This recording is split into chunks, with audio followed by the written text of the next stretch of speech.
are going to be working on Moxie. I wanted to do this the right way, so we went ahead and ordered our Adams 1310 front and rear drive shafts.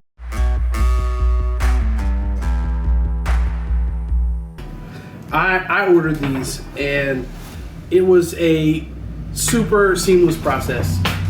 They have it, you can buy these individually, but they also sell it as a kit. You can save a little bit of money if you're doing both. And it came with everything. So when you order it, if you order it from Adams, because they make these specially, so they have criteria you fill out. You're gonna tell them, you know, your year, what your lift is, how many inches, what size tire you're running, and then if need be, they're gonna make sure that they're gonna alter their pre-made sets to fit what you've got. So I couldn't recommend the ordering process more. I mean, we haven't installed them yet, so we can't recommend that just yet. This morning in preparation, we went ahead and went to the website, and they give you a very clear list of things that you need in order to do this operation. The tools required, just not anything really crazy. Most people are probably going to have a lot of this in their garage. You've got brake cleaner and ball peen, rubber mallet. You're going to need an impact wrench, some black sealant, various size other wrenches. We did have to go out and buy the 2 sockets, which are actually huge. You've got 1 5/16 inches and 1 1/4 inches. All right, so we got our parts. We got our tools. It's time to start taking things apart. All right, so we're gonna start in the front. Step 1, you're gonna need your 15 wrench, and if we can get our impact in there, we're gonna use that. You got the 4 bolts here, and then you're gonna use the rubber mallet. Just kind of tap it loose. As you might imagine, it's gonna be in there pretty well, you know, so you might have to put a little effort into it to get it out of there. So let's see.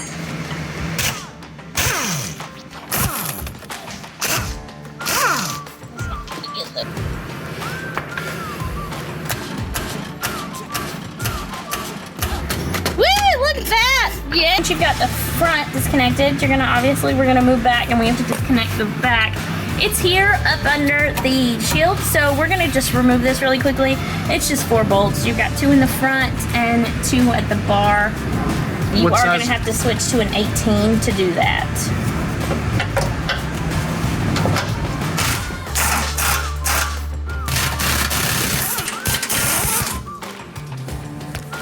You just set that down. We had to kind of team up, so off camera I had to hold the drive shaft steel while he started these, just to get them to break loose, because the drive shaft kept turning while we were trying to turn the bolt. So now they're all loose. We're gonna just take them completely out. Once you've removed all of the bolts, you'll use your rubber mallet, knock it loose just a little bit, and then give yourself enough of a gap to be able to get pry bar in there, and you should just be able to pop it out of place. A video says there's a small notch to make the process easier, but if you can just give yourself a gap, you should be good.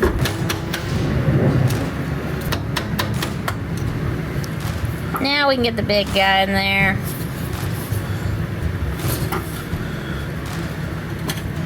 Yeah, very nice, very nice. Now it's time for the big nuts. There she is. Or he. Big nut. Okay. We engaged, if you engage for high, it will prevent this thing from turning, which is going to be very helpful in breaking the big nut loose.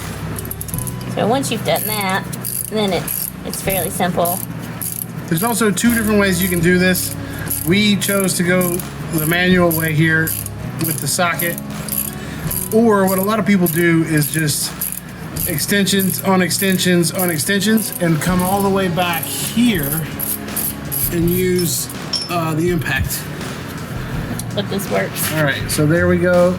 That's off, and now that collar should come off. We may have to do it a tap. Use the other hand. What? What are you doing? Well, it doesn't fit that way. listen. Don't act like I'm crazy. First of all, this is the weirdest hammer.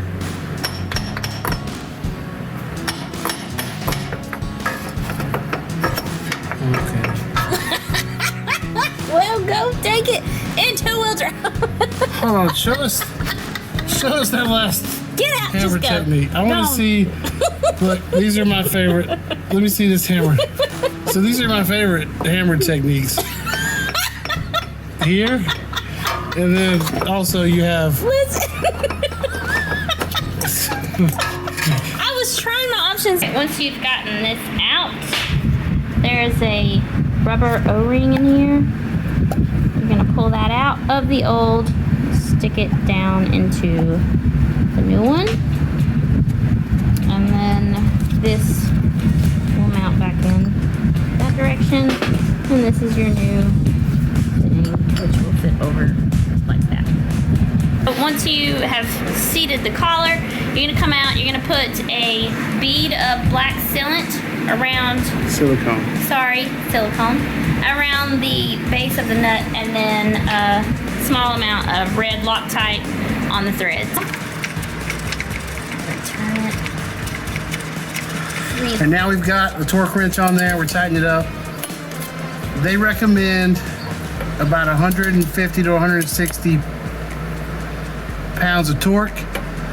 If you don't have enough torque on this, then you'll get a wobble at higher speeds, and we don't want that. Once you've replaced the collar and you've fed the drive shaft back through here, you're going to use the 4 provided bolts from Adams, a little bit of Loctite, and just, fasten them into. I don't know if you know this, but I've never done this before. I know I look like a pro, but it's brand new. Yeah, you have to use the 16 point or whatever side of this. For the front end of this, you're going to use the original hardware. Use a little bead of Loctite just to be safe. There's a lot of moving parts here. We don't want anything coming loose later on.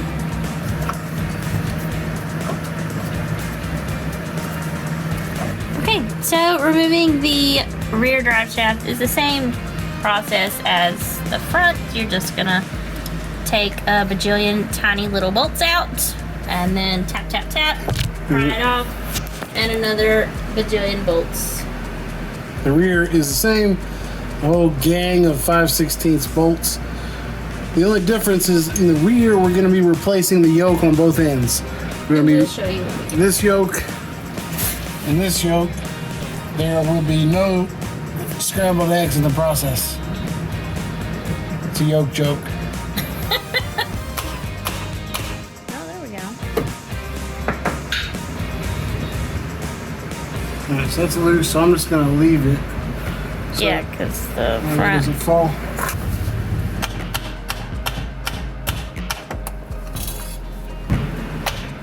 There you go.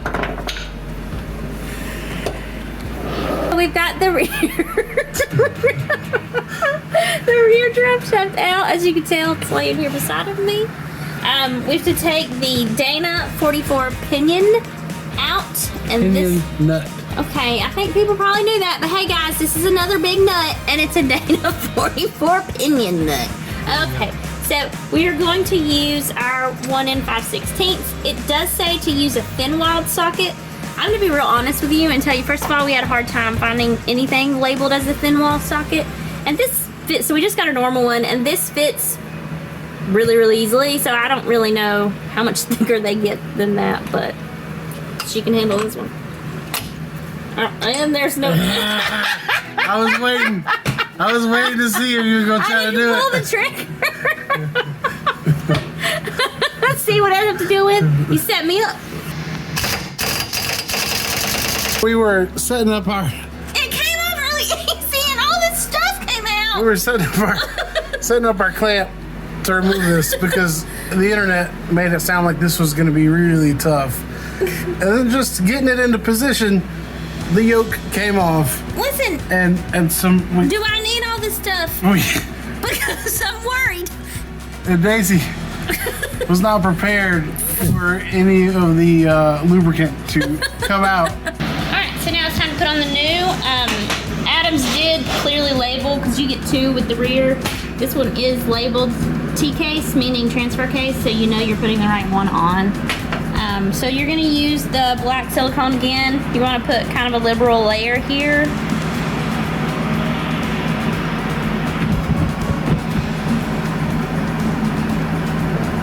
Okay. And you will again use the provided Loctite to give you a secure hold.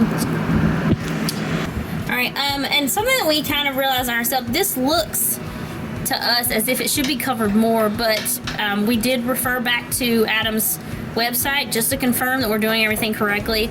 Once this is seated, you're going to get that seal all over again, so you shouldn't lose any diff fluids. So you get it on there. Should I tap this in place prior to? Okay. And you're going to want to just, don't force it when you're putting it on, because you're threading these guys into the yoke. So, okay. You're going to put silicone side down. There. And remember to use your Loctite, which we did. And you're just going to get that nut started. Don't cross thread, just if it's hard to get on, it's something's wrong. So, all right.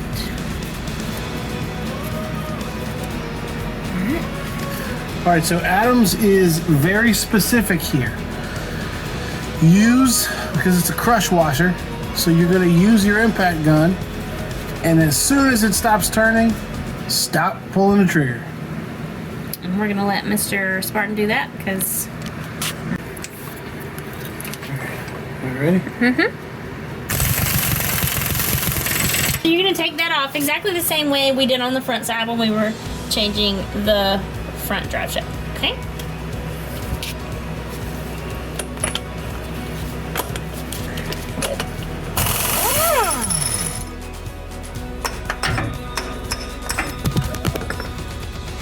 So just like before, you've got the little rubber O-ring inside the original.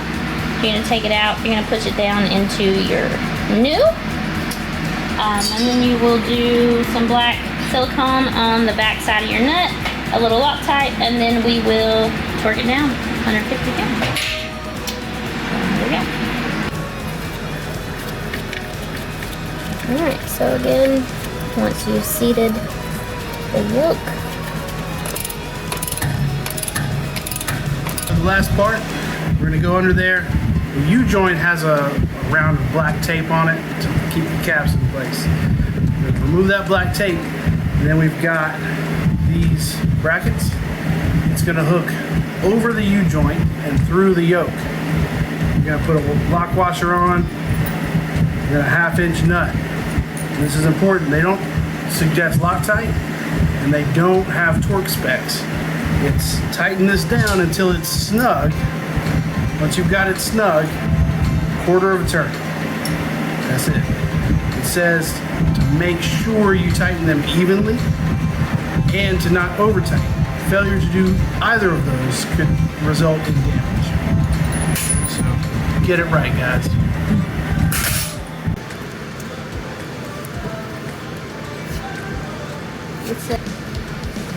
Alright, once the tape is removed, we're gonna seat it in its little grooves. Like that. So, then over the cap and through the yoke. To grandmother's house we go. Isn't that how it goes? I don't think so. Over the cap and through the yoke. To grandmother's house we go. I don't think Grandma's house is anywhere near where we're gonna go. Listen, there's some pretty rad grannies out there. You never know. This is true. This is true. I don't know. So also, guys, I don't know why I just chose to put all of these nuts and lock notchers. What do you got, babe? Lock notchers?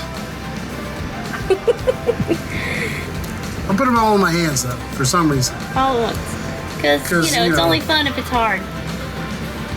Isn't it more efficient if you're like juggling everything all and I've got the wrench in my hand, even though I'm not using it yet? Listen, this is what happens when I step aside and let Boo do it so that we do it correctly. And then now here I am. I just have a tiny brain, alright?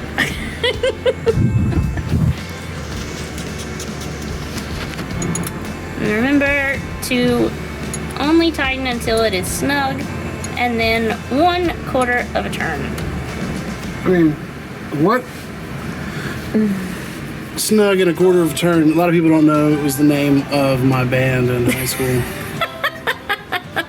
Which part of that was you? 1/4 of a turn. Well, I happen to have went to high school with you, and I'm having a real hard time deciding who Snug might have been. Don't worry about it. Okay, I seen a little toe turn, and then I just don't feel real good about this, babe. Your calculation's got to be off at this point. No, this is science. Alright, so the drive shafts are done. That wasn't too bad. But we had the Jeep on ramps, meaning we had put it at an angle. So when we took the rear drive shaft off, we ended up losing a lot of diff fluid.